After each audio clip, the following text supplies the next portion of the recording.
Présidente, Monsieur Ludovic Toro, président de l'ORS et bel orateur, mes chers collègues.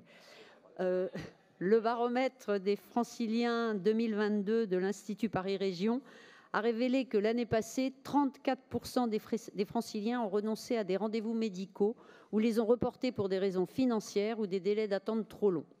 C'est en gardant en tête cette statistique accablante que nous devons aujourd'hui discuter le projet régional de santé émis par l'ARS pour les 5 années à venir. En tant que conseillère régionale, présidente de la commission santé, mais surtout en tant que professionnelle de santé, c'est pour ça que je vais vous expliquer en quoi la région ne peut pas donner son feu vert à ce PRS 3. La santé est une préoccupation d'une importance cruciale pour nos concitoyens.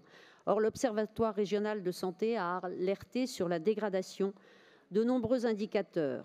Les inégalités en matière de santé constatées sur notre territoire sont alarmantes. Disparités territoriales, manque de médecins généralistes, fragilité des maternités, santé mentale en berne, saturation des services d'urgence, accès insuffisant aux soins médico-sociaux, taux de participation au dépistage des cancers en deçà de la moyenne nationale, mortalité infantile élevée, vous l'avez rappelé.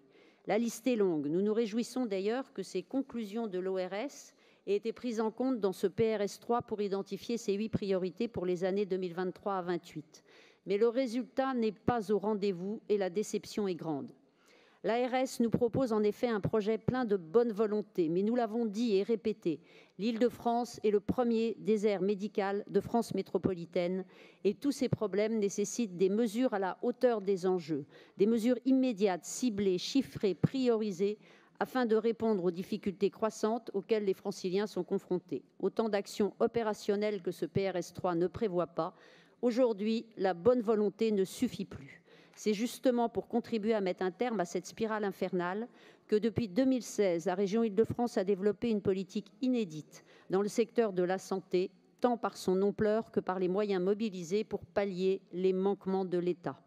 Et c'est aussi pour cela que nous sommes partisans, aux côtés de notre présidente, d'une plus grande décentralisation dans le secteur de la santé, afin que les régions puissent agir et réagir aux problématiques et urgences de leur territoire avec mesure et cohérence. Je cède sans plus attendre la parole à mon cher collègue Olivier Daune, lui aussi professionnel de santé, pour vous en parler. Merci à vous.